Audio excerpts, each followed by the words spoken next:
अस्सलाम वालेकुम वरहमतुल्लाहि वबरकातुहू। नाजरीन, क्या आपके साथ कभी ऐसा एक्सपीरियंस हुआ कि आपके घर में कुछ गेस्ट आए हों, बजाय इसके कि आप उनको मैक्सिमम टाइम दें, उनके पास बैठें और आइडियाज जो हैं वो शेयर करें, आप बस आए, उनसे हैंडशेक करें और घर से तितर बितर हो जाएं। जब तक कि वो घर में हो आप घर में एंटर ही ना हो, और जैसे ही वो घर से चले जाएं आप फौरन घर में आ जाएं। या आपकी लाइफ में कभी आपने ऐसा एक्सपीरियंस किया हो कि स्कूल लेवल पे, कॉलेज लेवल पे या फिर यूनिवर्सिटी लेवल के अंदर जैसे ही लेक्चर खत्म हुआ हो और टीचर ने आपसे काउंटर क्वेश्चन किया हो, students have you any sort of question regarding today's lecture, you may put any question without any hesitation. तो उनके इस क्वेश्चन के ऊपर आप इतने कंफ्यूज हो गए हो कि आपने कभी हैंड ही रेज ना किया हो कि सर मुझे इस आज के लेक्चर के अंदर ये प्रॉब्लम आ रही है, या फिर अगर कभी आपने हैंड रेज कर दिया हो तो वो इतने ज्यादा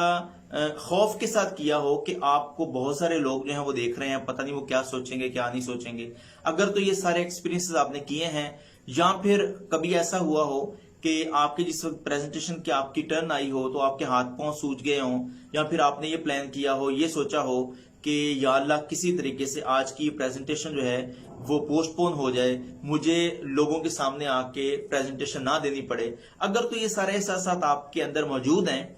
तो मैं आपको बताता चलूं, यकीनन आप एक फोबिया का पेशेंट हैं। फोबिया क्या है? एक ग्लेसोफोबिया है, या जिसे हम सोशियोफोबिया भी कहते हैं। मीन्स के एक इंसान जो है वो खौफ और डर का शिकार होता है। Glossophobia is actually the phobia of people facing,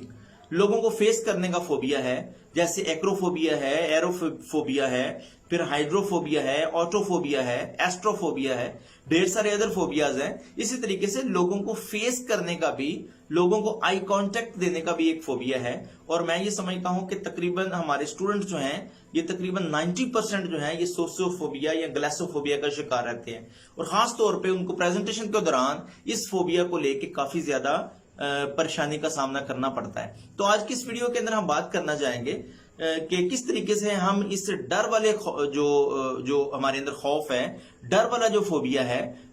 audience को फेस करने का फोबिया है, इसको हम कैसे ओवरकम कर सकते हैं। आज की इस वीडियो में चंद एक टिप्स आपसे डिस्कस करेंगे। फर्स्ट ऑफ ऑल तो हमें जिस वक्त हम प्रेजेंटेशन के लिए तैयार होने जा रहे हों तो सबसे पहले तो हमें ये जानना बहुत जरूरी है कि क्या जो कंटेंट हमने तैयार किया है, जो हमारा हिपोथेसिस है, जो हमारा मेन कंटेंट है, या जो हमारा मेन नॉलेज है जो हम दूसरे को एक्सप्रेस करने जा रहे हैं, क्या वो हमारा वेल प्रिपेयर्ड है या नहीं है। अगर तो वो नॉलेज हमारा जो हम लोगों को कन्वे करने जा रहे हैं, अगर तो वो हमारा वेल प्रिपेयर्ड होगा तो अल्टीमेटली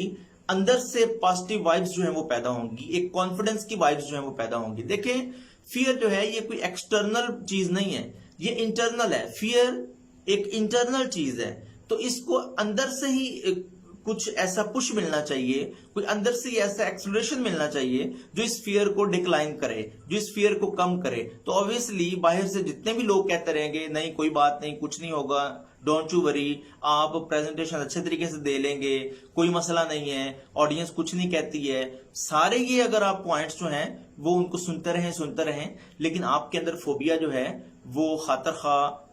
उसके अंदर कमी नहीं आएगी जब तक कि आप अपने अंदर एक वाइब्स पैदा नहीं करेंगे। तो वो उसी सूरत में होगी जिस वक्त आप अपने कंटेंट के ऊपर इतनी ज्यादा आपने मेहनत की होगी, आपका जो नॉलेज है वो बड़ा यूनिक सा होगा। तो वेल प्रिपरेशन जो है वो आपके अंदर फोबिया को कम करने के लिए मुआवन साबित होगी। दूसरे नंबर पे जो आपने कंटेंट तैयार किया है, जो आपने हिपोथेसिस, जो आपने नजरियात अपने एक्सचेंज करने चाहे हैं दूसरे लोगों से, उसकी आपने प्रैक्टिस कितनी की है। मींस के there must be some practice how to convey your message to the audience and how to deliver the message, कि आपने अपना मैसेज, अपनी प्रेजेंटेशन को डिलीवर कैसे करना है। अगर तो इसकी आपने अच्छी प्रैक्टिस की है तो अंदर आपके एक सेल्फ बिलीफ पैदा हो जाएगा। तो अल्टीमेटली ये दोनों चीजें जो हैं, अच्छी प्रिपरेशन और अच्छी प्रैक्टिस टू डेमोन्स्ट्रेट, ये दोनों जो चीजें हैं आपके अंदर एक सेल्फ बिलीफ पैदा करेंगी जो आहिस्ता आहिस्ता आपके अंदर उस फियर को कम कर देंगी जो हम सोशियोफोबिया की सूरत में फेस कर रहे होते हैं।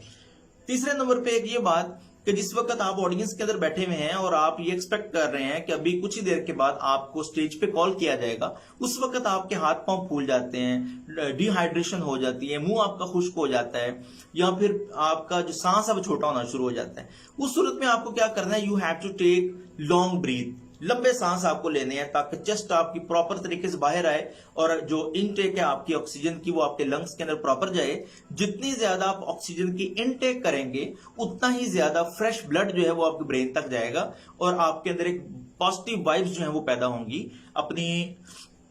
उस फोबिया को ओवरकम करने के लिए जो आपके अंदर लोगों को फेस करने के रिगार्डिंग मौजूद है।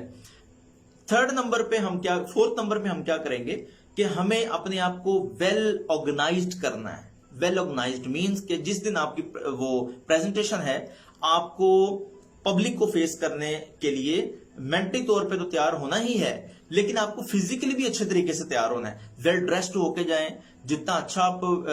वेल ड्रेसअप होंगे उतना ज्यादा आपके अंदर एक कॉन्फिडेंस आएगा, एक पॉजिटिव वाइब्स जो है वो पैदा होंगी। और जिस दिन आपकी प्रेजेंटेशन है, अगर 9 बजे प्रेजेंटेशन है तो you have to be exact 8:30,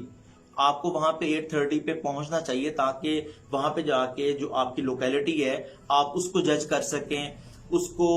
understand कर सकें, पब्लिक ऑडियंस जो है उसको आप अच्छे तरीके से जो है वो जज कर सकें, लोगों के मिजाज जो है उसको आप जज कर सकें। तो ये है कि टाइम के साथ अगर आप अपने वहां पे पहुंच जाते हैं जहां आपकी प्रेजेंटेशन है, तो अल्टीमेटली वहां की जो एनवायरमेंट है उसको परसीव करना आपके लिए काफी ज्यादा आसान हो जाएगा। 5th नंबर पे ये है कि there must be some backup plan, कुछ आपके पास बैकअप प्लान भी होना चाहिए। For example, you have been announced to the stage, आपको स्टेज पे बुला लिया गया है and you are just ready to give your demonstration. तो जिस वक्त आप डेमोन्स्ट्रेशन के लिए वहां पे आ गए हैं और 2-4-5 मिनट गुजर चुके हैं, इस दौरान मुमकिन है कि कंफ्यूजन के दौरान आपका जो नॉलेज है, आपका जो कंटेंट है वो कहीं ना कहीं मिसप्लेस हो जाए, या फिर जो आपने सीक्वेंस तैयार किया है उस सीक्वेंस के अंदर थोड़ा वेरिएशन आ जाए। तो there must be backup plan, एक बैकअप प्लान जरूर होना चाहिए। उस सूरत के अंदर बजाय इसके कि आप ऑडियंस को फेस करें, आई कांटेक्ट देने के बाद आप उसके अंदर मजीद अपने अंदर जो है फियर को पैदा कर लें, तो बैकअप प्लान जिस वक्त आपके पास होगा, backup plan is actually different sort of question might be, मुख्तलिफ क्वेश्चंस हो सकते हैं। आपने माइंड सेट कर लेना है कि जहां पे मैंने थोड़ा फंबल करना शुरू करना है वहां पे मुमकिन है कि मेरे पास ऑप्शन होनी चाहिए कि 2-4-5 ऐसे क्वेश्चंस मेरे पास होने चाहिए जो मैं ऑडियंस से पुट करूं। जिस वक्त आप ऑडियंस से कुछ क्वेश्चंस पुट करते हैं तो उस दौरान आपको थोड़ा मार्जिन मिल जाता है अपने कंटेंट पे आने का। जिस वक्त आपका कंटेंट दोबारा आपके माइंड में आ जाता है सीक्वेंस के साथ, तो नए सिरे से आप क्वेश्चंस को वहीं पे स्किप करते हुए अपने कंटेंट पे बैकफुट पे जा सकते हैं। दूसरे नंबर पे अपने कंटेंट के दौरान आप जरा मेटाफोरिकल लैंग्वेज भी यूज कर सकते हैं। मींस के एक कहानी टाइप जो है वो भी अपनी प्रेजेंटेशन के अंदर एक कहानी टाइप की जो एनवायरनमेंट है वो भी पैदा कर सकते हैं। उससे क्या होगा कि आप थोड़ा लाइट फील करेंगे, आपकी केमिस्ट्री, आपका लाइजन जो है वो ऑडियंस के साथ जो है प्रॉपर बन जाएगा। तो ये वो बैकअप प्लान्स हैं। मींस के different sort of questions might be, मुख्तलिफ क्वेश्चंस हो सकते हैं, मेटाफोरिकल लैंग्वेज हो सकती है, थोड़ी कहानी हो सकती है जो आप ऑडियंस को सुना के तो उनसे कॉन्फिडेंस जो है वो गेन कर सकते हैं। 6th पॉइंट जो है बड़ा इंपॉर्टेंट है, वो ये है कि आप जो नॉलेज प्रेजेंट करने जा रहे हैं वो नॉलेज आपका इतना इंप्रेसिव होना चाहिए, इतना यूनिक होना चाहिए कि वाकई ऑडियंस समझे कि आप जो वहां पे स्टैंड कर रहे हैं, आप जो वहां पे प्रेजेंटेशन के लिए खड़े हैं, यकीनन आपकी प्रेजेंस जो है वहां पे होनी चाहिए थी। मींस के उस 15-20 मिनट के दौरान ऑडियंस को प्रॉपर नॉलेज जो है वो कन्वे होना चाहिए, और वो उसी सूरत में होगा जिस वक्त आपकी रिसर्च अच्छी होगी, आपका जो नॉलेज है उसमें काफी ज्यादा यूनिकनेस पाई जाएगी। और आखिरी बात जो बड़ी इंपॉर्टेंट है वो है आई कांटेक्ट, कि आपको जैसे ही आप स्टेज पे जाएं there must be proper eye contact. जाते ही आप व्हाइट बोर्ड वो मार्कर पकड़ के व्हाइट बोर्ड पे अपना टॉपिक लिखना शुरू कर दें, या अगर पीपीटी फॉर्म के अंदर है तो जाते ही आप स्लाइड्स जो है वो रन करना शुरू कर दें, बल्कि वहां पे जाके एक अपने आप को बड़ा डिग्निफाइड तरीके से स्टेज के ऊपर खड़ा करें लोगों को प्रॉपर आई कांटेक्ट दें, इसके दौरान सैल्यूटेशन हो सकता है, इसी के दौरान आप अपना पर्सनल इंट्रोडक्शन करवा सकते हैं। अब ये तकरीबन 15 से 20 सेकंड का जो दौरानिया है, इसके अंदर आप लोगों को आई कांटेक्ट दे के अपने अंदर एक कॉन्फिडेंस जो है वो डेवलप कर सकते हैं। तो ये चंद एक चीजें हैं, अगर आप इन पे एक्ट अपॉन करेंगे, अगर आप इनको अपनी प्रैक्टिकल लाइफ के अंदर जो है वो अडॉप्ट कर लेंगे, तो यकीनन मैं समझता हूं with the passage of time आपकी प्रेजेंटेशन स्किल्स के अंदर काफी ग्रूमिंग आ जाएगी, और जो पब्लिक फेयर है जिसे हम ग्लेसोफोबिया कहते हैं, आप उससे भी जान छुड़ा लेंगे। Thank you so much.